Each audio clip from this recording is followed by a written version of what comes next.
Will launch its election manifesto at the Rand Stadium in Johannesburg. There you see live visuals. The party leader, Mmusi Maimane, will address the crowd at around midday, I'm told. The party says its manifesto for change is a culmination of consulting South Africans and its party structures at all levels. Our senior anchor, Peter Ndoro, is live for us at the Rand Stadium.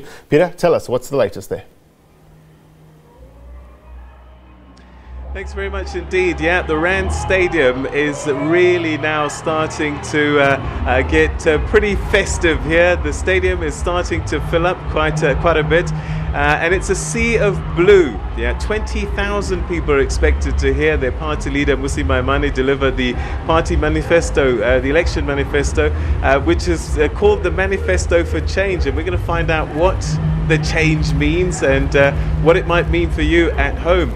During the course of the next 3 or 4 hours, I'm going to be talking to a number of guests. We spoke to Phumzile van Dam, the Shadow Minister of Communications, a little bit earlier on. But I'm now joined by political analyst Michael O'Donovan. Michael, thanks very much for joining us. Welcome to the program. So let's start at kind of setting the scene. How important is this speech for Mmusi Maimane? Well, it's extremely important at a number of levels. First, in the sense that he had to position himself as a possible new president. But at the same time, what he has to do is make sure that he is presented as in control of the DA. The DA has seemed to be lacking leadership in recent years, particularly after the transition from Helen Zille. And it was resulted in the Dillal saga and the like. So it's important for Mmusi Maimane to come up and say, I am the person in charge of the DA, and as such, I am a viable candidate to lead the country into a new future. All right, okay. Let's go to our reporters on the ground and then we'll come back and continue our conversation. Abongile, from where I'm sitting, I'm hearing what's going on outside. It must be quite deafening for you where you are. Certainly adrenaline pumping here at Rand Stadium in Johannesburg. Thousands of DA members and supporters continue to trickle in here to hear what Mmusi Maimane has to say in as far as delivering his elections manifesto is concerned. A lot of expectations, especially from the young people who are actually eager to sort of get jobs and things like those. Well, I'm joined by the DA's national spokesperson, Soli Imalati. I'm not sure if you'll hear me, there's a lot of noise, but Soli, here we are reaching the point of no return. Tell us what's happening right now. Look, you can see there's a massive crowd coming here. What we're expecting today is for the DA leader, Mmusi Maimane, to unpack our jobs offer. He'll be announcing our position on a Jobs Act, which has the intention of introducing a job in every household as part of our attempts to tackle youth unemployment, but also a program of incentivizing companies that are creating jobs in the country in order to make provision for those companies that are able to create jobs here in South Africa to even have a form of repatriating profits to other countries, because we want to remove the red tape that discourages investors from creating jobs. But the other issue that we are looking at is providing a housing voucher that would enable those South Africans who want to improve their houses to have support from government to do so, because not everyone qualifies or needs an RDP house. Now, looking at the audience that is here, it's people that I think would want a radical approach on these promises that we are bringing as the DA. How radical are you prepared to deliver? Look, we are obsessed with service delivery, because at the end of the day, in order to make a difference in people's lives, you need to be in government. And when you are in government, you need to deliver basic services. In order to deliver basic services, you need to manage your municipality well, spend monies on projects that will change people's lives. This includes electrifying those communities that have waited for 25 years for electricity, communities that have waited for 25 years to have water, communities that have waited for 25 years to have toilets, so that they can live a life of dignity, because the dignity starts at home. Before you leave your house, without any form of dignity, it's difficult to even compete in the economy and look for a job. Thank you so much, Soli Malati. It's a pleasure. Sorry about the noise. Perfect, it's fine. It's the nature of the game. Well, there you have it. Soli Malati, they're saying that they are going to go all out and make it a point that they are as radical as possible to make sure that service delivery, basic needs of South Africans reach to those that are in every corner who are in need of their lives to be improved. Patricia Fisari, I'm not sure if you can hear me in this noise, but it's over to you. Well, thank you so much. It's certainly blue fever here at the Rand Stadium in Rosettenville, as of course many DA members from across the country are gathering here ahead of the much anticipated election manifesto that the party leader Mmusi Maimane will be delivering later in the program. So a lot of expectations from the ground, a lot of policy issues that we're delving into. We want to find out from the ordinary men and women who are in the party, who will be voting for the party, who are supporting the party. What are the expectations? What are they unhappy with? What are they happy with? So first to join me is Andrea Buerta. Thank you so much for joining us. You look beautiful in your blue attire, by the way. Just tell us where you're from and what are your expectations? What is it that you hope to hear being outlined in the DA's election manifesto this afternoon? Well, I'm from the south of Johannesburg, and what made me to align myself with the DA as a political party was what I did not like about the ANC as the leading party. The arrogance that I saw in them, the way they treated other people who did not vote for the ANC, that forced me to align myself with an alternative political party. So I chose the DA because I would like to see the opposition party win the votes in 2019. So I have continued to align myself with the DA. And I'm hopeful that the DA will get rid of the weak education system, that 30% matric pass rate, that 30% pass rate in schools. I hope that the DA will get rid of it, amongst other illnesses in our communities, such as racism,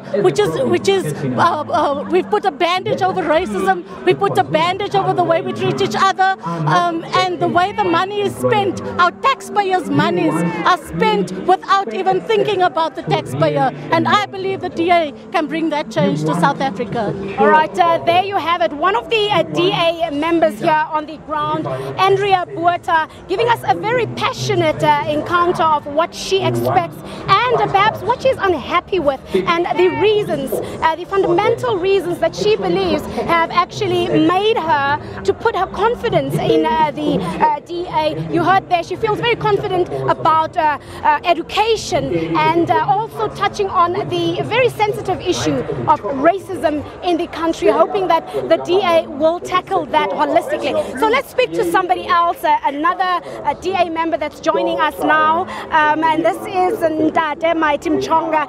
Just again, where you're from, what your expectations are today, Ndade. All right, thank you very much, lady. My name is Maiti Mashobani from Sharpeville. I think when we vote, we just don't go out there for voting for the sake of voting. Instead, we vote for 5 basic needs. That is job, housing, safety and security, health and education. People must go out there to go for and vote for the party that can provide those 5 basic needs, not where we come from and so on. I believe that DA is the only party that can take us through. Why I'm saying that, you look at Midvaal. Midvaal is excellent. You go to Cape Town, it's so excellent. You go to Joburg, you go to Tshwane, we are getting there. And there is no more corruption. When you say there's no more corruption, how do you justify that point? When you say there is no more corruption, how do you justify it? And I'll tell you why. Tshwane, for instance, you know that there is a lot of uncertainty hanging in the capital city. There's a string of allegations of corruption that is currently rocking the DA in Tshwane. Obviously, it still remains allegations. It's unproven, but with certainty, how do we say there is no corruption? Thank you very much for that question. You know what? It doesn't mean that a DA or a member of DA cannot actually do corruption. Yes, do it, but once you get caught, then DA will expose you, you know. So who has the DA exposed? When you put it that way, who has the DA exposed? Who they maybe have found to have been involved in allegations of corruption? Who have they exposed? Well, at the moment, I cannot say DA exposed so and so. But what I actually mean is that we do not defend corruption. If there's anyone inside DA who will do corruption, then DA will expose him immediately. We'll leave it at there. There you hear it from Mtate Mighty Nchonga. He's part of the Democrats that are gathering here, giving their views and expectations for the election manifesto to be heard later in the program. Let's give it back to Peter. Patricia, thanks very much indeed. Well, joining me now in the studio up here, I'm joined by the DA's federal chairperson, Athol Trollip. Athol, thanks very much for joining us. How are you feeling ahead of this launch? Good morning. Thank you very much for having me on your show. I'm really excited. You know, when I see this party grow, and I've seen it grow over many years against all odds, and I see what it looks like today, I'm really excited about the fact that our leader has a vision to take this party where no other political party has been, and it's a privilege being part of that journey. All right, so what is in the main going to be the message that you'll be preaching? What is this manifesto for change? Well, first of all, just to make a comment about what a manifesto is. A manifesto is a framework of all of our policies that we've implemented in government, and we're the only other party other than the ANC that actually has a track record of government. So we have a track record in government and that it's worked really well. So this manifesto is a framework of those policies. But we're going to concentrate on things that affect South Africans on a day-to-day basis, namely the economy. Our economy has ground to a halt. Unemployment is at catastrophic levels. So we're going to talk specifically about what kind of dignity comes with a job, and that the fact that there is no dignity when you are dependent on the state. And we have to break the cycle of dependency. We also need a coherent economic policy. We've got too many people in the governing party that talk about different things. They contradict each other all the time. Some talk nationalisation, some say not. The National Health Insurance Scheme is on and then off and then on and then off. So we need policy coherence. We're going to talk about crime. Crime is probably the single biggest deterrent against foreign direct investment, and also obviously security of energy and water. Nobody's going to come and invest in a country that can't provide energy and water and guarantee that. So these are the challenges, and then obviously good government. We've got a track record in government that we're very, very proud of, and we believe that South Africans will do better by voting for the Democratic Alliance to get a government that can actually deliver. So we've got a lot of young people in the country that are unemployed, and that's all they're going to be listening to is what are they going to do to create an environment for me to get a job? What is it that you're going to do? Well, first of all, we've got to break the fallacy that it's government that creates jobs. We've seen that the ANC's developmental state simply doesn't work. We're losing more jobs in ANC-led governments. But in the DA-led Western Cape, we created more jobs in 1 year, in one province, than all other 8 provinces put together. It still remains a fact that the city of Cape Town, the Western Cape, the city of Johannesburg and Tshwane are the preeminent destinations of opportunity, of choice for South Africans. People leave the Eastern Cape and all the other impoverished provinces to go to those destinations to seek greener pastures, and they get employment there because we've shown that we can create employment. So this is about saying to South Africans, stop listening to promises that are never fulfilled. Go for a party that will deliver on job creation, because we've shown in the Western Cape that we do deliver jobs. And that's the reality, you know. At the Eastern Cape, I come from the Eastern Cape, we have a net outflow of people going out of the Eastern Cape, and our Premier laments the fact that the equitable share is getting less and less. Well, it's got to get less and less because more and more people are leaving the impoverished Eastern Cape to go to the prosperous Western Cape. We've just had 10 years of the most prosperous years of the Western Cape under DA government. That's why people should vote Democratic Alliance. All right, so a lot of people have been busy watching the party, and us as journalists report on some of the things that have been going on internally. How much of that has become a distraction for your party, and how do you manage it as you try and convince people to vote for you? Look, all political parties have internal stuff, especially on elections, around elections. But you know, we have to date been a party that's growing. So we are experiencing growing pains, and we're happy to deal with those. You know, I look outside and I look at what we look like, and I'm so proud about it. Not long ago, people used to say, oh, the DA is a white party. Now people are saying, we're the white people. Well, we're a party for all South Africans. We're a party for all people. And you'll see today that this is the only party that looks like this. So we're happy to deal with growing pains, unlike some of the other political parties. In fact, most of the other political parties are dealing with shrinkage pains. Less seats in parliament, less seats in the legislature, less seats in councils. We are the only party that has grown in every election since 1994. So it doesn't matter what the political pundits say. We're going to prove them wrong again in this election. We're going to grow again, and we're going to become a party of government in Gauteng, and we're going to become a party of government in the Northern Cape too. All right, you say it's a party for all, and we can see definitely the demographics are very different here from years gone by, but it still is, 50+% of your voters are white, so there's still, I suppose for many, a perception that it is still a white party. Well, we mustn't trade in perceptions. We must actually talk reality. Let's talk some facts. You know, over 4 million South Africans voted for the Democratic Alliance in the last election. There aren't even 4 million registered white voters in South Africa. In Nelson Mandela Bay, where I was the mayor, we got 47%. The ANC got 41%. We don't have 47% of the population in that city being white. So the facts speak for themselves. I don't deal in perceptions. We must deal in reality.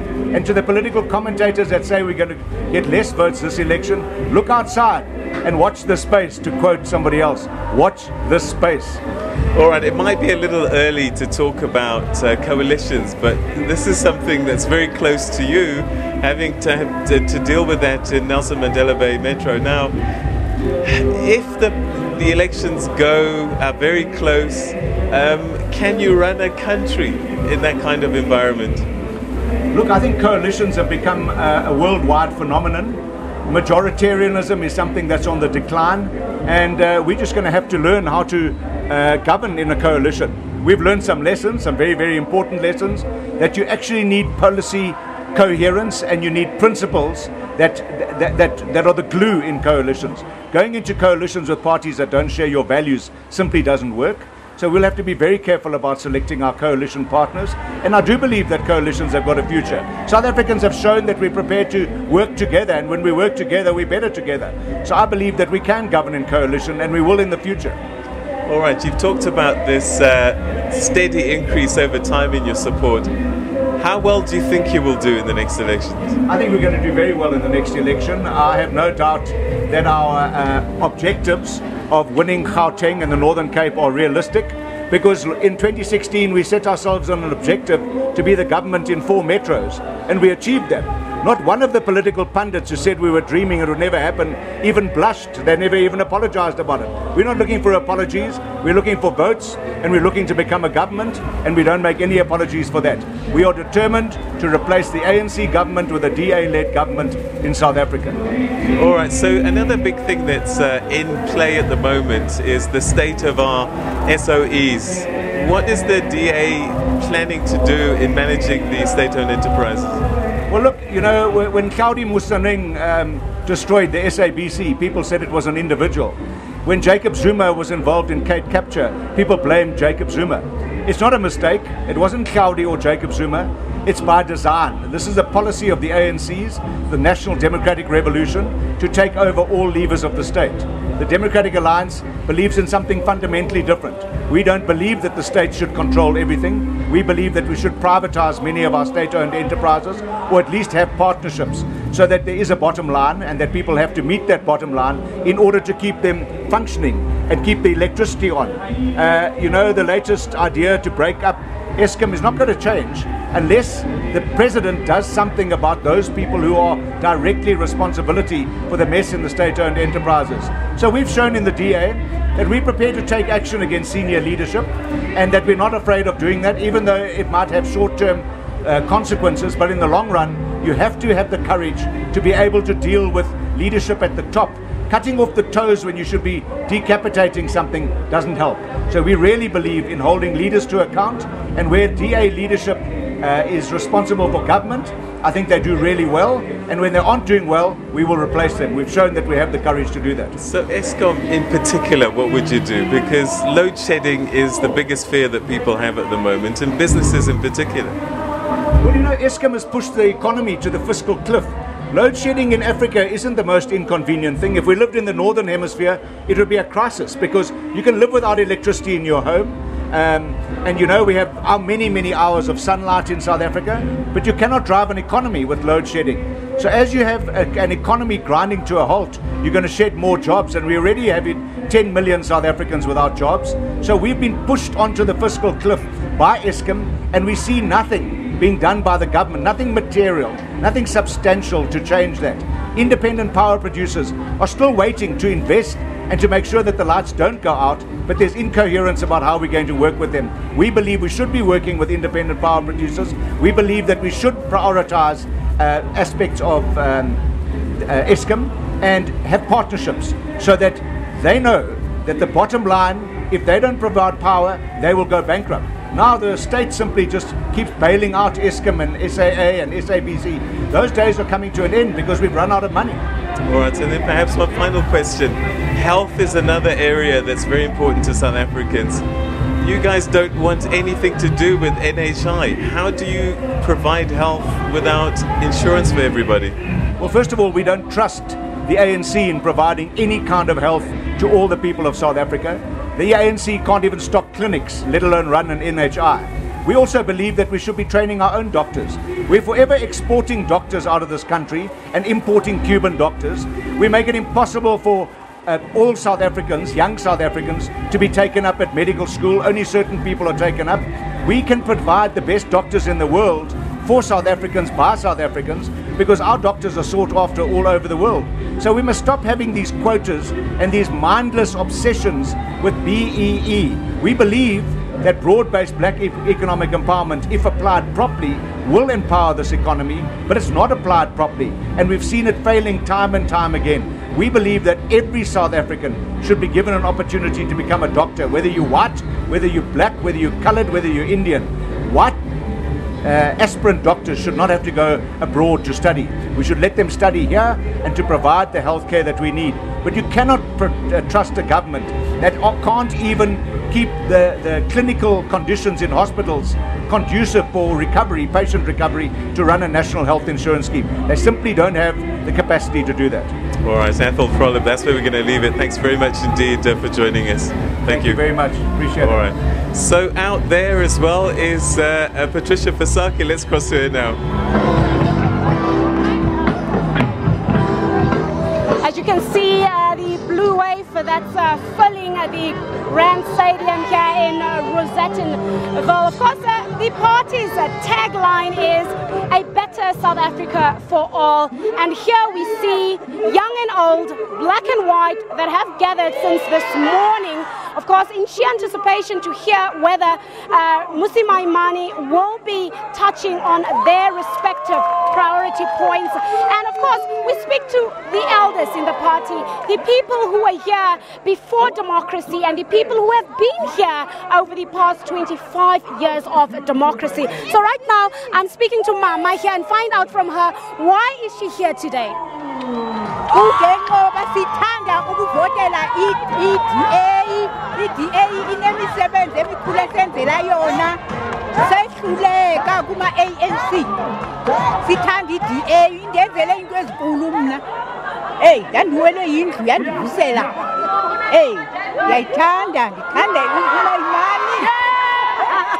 There you hear it with a lot of excitement. She says she likes the DA leader, Mmusi Maimane, and she's happy so far with what the party has, of course, given to many of the DA members and gathered here today. She's expecting more. So let's see if we can speak to the young people, the youth of South Africa, the youth in the DA, and hear what are they expecting. Of course, we know top of the agenda is always job creation, and the party has made it very clear that they feel that fair access to quality jobs is a right that they feel every South African deserves. And you heard the party saying that their aim is to have jobs in every household. Whether that is possible in the current economic climate, that of course remains to be delved in. So let's speak to the young people. And Tate, just a short, your name and basically what are you expecting to hear from party leader Mmusi Maimane this afternoon? I'm expecting to hear about job creation, free education for students, changes for South Africa, you know, a lot of things. You are, I would assume that you are a DA member? Yes, I am. And in short, what has attracted you to the party? Why did you choose the DA? DA cares for people, man. It's for all the citizens, you know. They hear our grievances and problems, and they're able to tackle them in any way. So yes. You happy so far? Sorry? You are happy so far? I'm happy, man. I'm happy. Let's continue to speak to other young people to find out what are they hoping for. Here's a young man. Would you want to talk to us and tell us what are you expecting today? Nothing. I have nothing to say. You have nothing to say? Well, some don't have much to say, but they are here. Let's see if somebody else is eager to speak. Young man, just in short, wat verwag jy vandag om te hoor van die DA-leier? Ek verwag hulle moet vir ons alles doen wat moontlik is hier in Gauteng, sodat alles kan mooi loop en veilig hier in Suid-Afrika. As jy nou 'n paar punte kon kies, wat sou jy nou kies? Wat lê jou na in die hart wat jy graag wou sien verander? Niet of jullie net meeste wat die DA moet doen vir ons. Soos wat? Maak 'n voorbeeld. Voorbeelde, strate, huisgebiede, alles mooi. Okay, baie dankie. There you hear him speaking in Afrikaans. He's saying that he is also happy. He's just hoping that the DA can bring change in their respective communities, talking about infrastructure, better streets, running water, and so far. Let's give it back. We'll be bringing you more updates. Abongile is standing by for you right now. Thank you so much, Patricia Fisache. Well, I'm still here at the pitch of this Rand Stadium here in Johannesburg. Of course, this is where the DA, is hosting, launching its elections manifesto. As of course, as SABC News, we try our best actually to give you what's happening here as it unfolds. I am joined by the DA leader in the Western Cape, that is now Bongingosi Matikizela. Good morning, Mhlakazi. Thank you so much for your time. All the way from the Western Cape, we are here.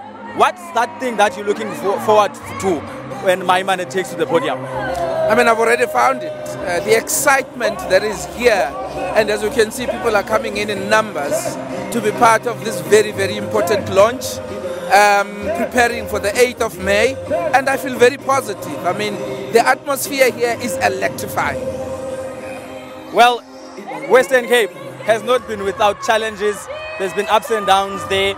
There's fears that the good party in Cape Town and of course in the greater Western Cape might sort of come as a disadvantage to you guys. What's your reaction? The DA is more resilient when it's facing challenges.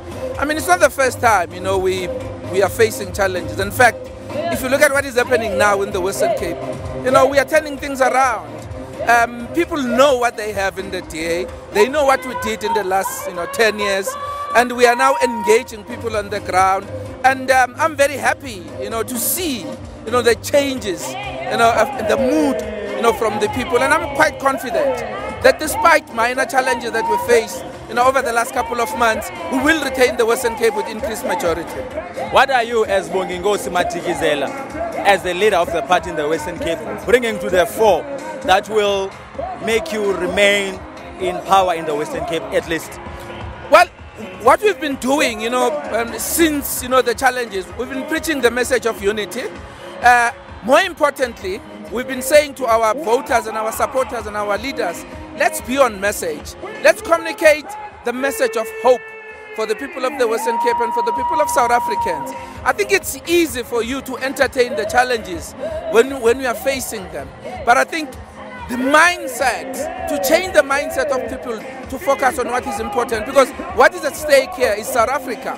And Western Cape is key in ensuring that we get more votes so that we can get the ANC below 50% nationally. And this is what this is about. So people understand what is at stake. It's not just about the Western Cape.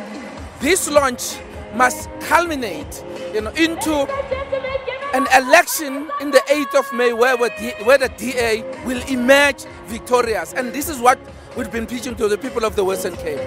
Now, I spoke to Makashule Ghana earlier on today, confident as well, saying that your focus special would be Gauteng and the Northern Cape. Isn't that a bit too ambitious? Not at all. I mean, if you look at our strategy as the Western Cape, I mean, we started to target municipalities. We then targeted the Western Cape as the province. And I think it makes sense that now we need to venture, out of the province. That is why we are targeting Gauteng and Northern Cape. And in fact, when we target these provinces, we based, our strategy on what is happening, in those areas. I mean, if you look at the support that we have in Gauteng and the support that we have in the Northern Cape, and we are very optimistic that we will be able, to get the ANC below 50% in those provinces. We want a government in those provinces that will be formed, led by the Democratic Alliance. And I think 2016 elections have indicated that that's not just a pipe dream. It's something that will be a reality come the 8th of May. Bongos Matikizela is the leader of the DA in the Western Cape. Thank you so much for your time. Thank you very much, Chagas. There you go.